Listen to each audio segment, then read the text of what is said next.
very well, did it? But look who's here!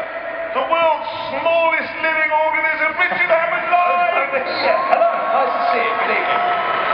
The world's most pedantic man, James May live! And ladies and gentlemen, he is virtually dead, but tonight he's live. It's Jeremy Clarkson. And what a great time to be a petrol head. Congestion charging in this part of London, going. Bendy buses, going. Speed cameras, going. And then at Christmas, we get the best present we could have dreamed of.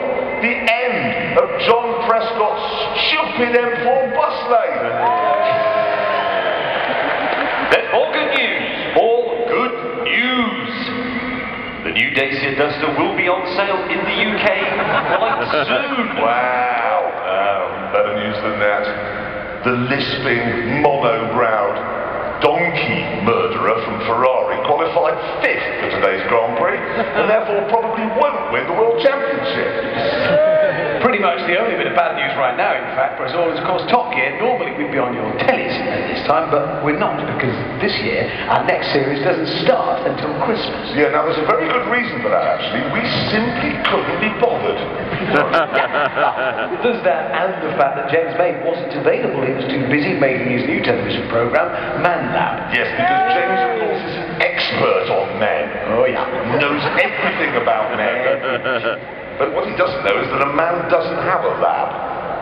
Okay. The other reason, of course, James also too busy making his new advertisement advertising London Pride. You may have seen it. Here he is. Dumbledore.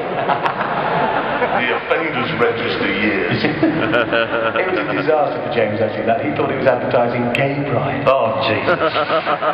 Furious living. As a result, he's pulled out of that campaign for Packers Fudge. Have you quite finished? Yes. Right, I should tell you, ladies and gentlemen, the real reason we're not on is because we have actually been quite busy. We've been making the Top Gear Christmas special in the Middle East, and I'm not going to tell you about it because for once we've actually managed to keep our activities reasonably secret. But I am prepared to give you a little bit of behind-the-scenes gossip. It concerns Richard Hammond, more specifically, his arse. Oh God, yes, it was very funny. Which exploded. It was very funny. We've all been there, you know. We were sitting opposite Hammond one night in one country, I can't remember which. Suddenly his face had the look of a man who got 5 seconds to be on the lavatory.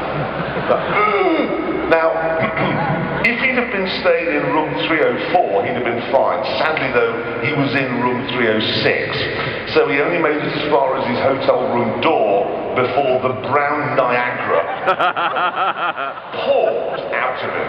So violently, in fact, that he managed to ruin not only his pants and his trousers, but his shoes and socks as well. Oh, no.